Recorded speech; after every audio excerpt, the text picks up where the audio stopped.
Okay, so as I'm taking a look at this, you can see that I've kind of modified some things. I have three variables: DEC earnings, DEC tax, DEC tax owed. Then I take in DEC earnings from TXT earnings.input. This is a text box the users input data into. And then what I do is I say, okay, I want to select I want to set DEC tax based on earnings. The way I have my select case statement is this part is only going to trigger at anything up to $999.99. This one is going to trigger anything up from $1,000 to $1,999.99. And the idea is, because I've done it this particular way and it only triggers one, it's kind of a flow through. I don't have to say, is this one between 1,000 and 2,000? I don't have to say that, because if it's less than 1,000, it will trigger this. If it's less than 2,000, it's going to trigger only this one.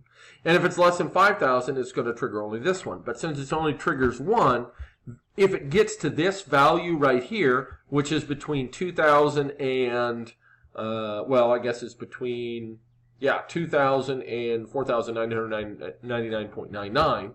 And then, of course, if I wanted to, since people can put in greater, I could put in a case else DEC tax equals 0.1, right?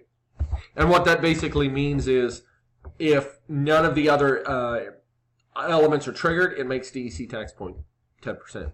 Then what I do is I have taxes owed, which gives me earnings times DEC tax, and that turns around and puts in DEC taxes owed.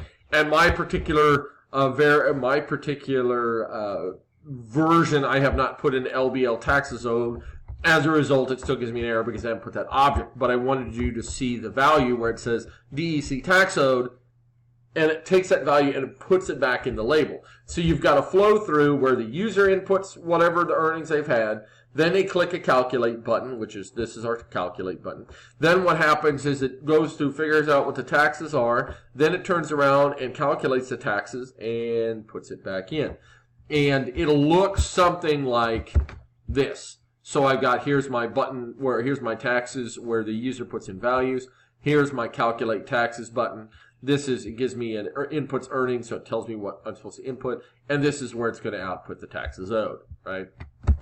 So that gives you just a general way to look at the case statement, how you can kind of do a flow through with that. And once again, as I said previously, if you have more than two elements you're making a decision between, using a case statement is a good idea. Otherwise, technically I could have done a lot of if-else's here. I could have done a flow through. I mean, there's lots of different options, but this is one of the options that I would look at. Would probably be the easiest way. So once again, keep those videos coming. Those are really awesome. If you have any questions or concerns, please feel free to email me. Thank you very much for your time.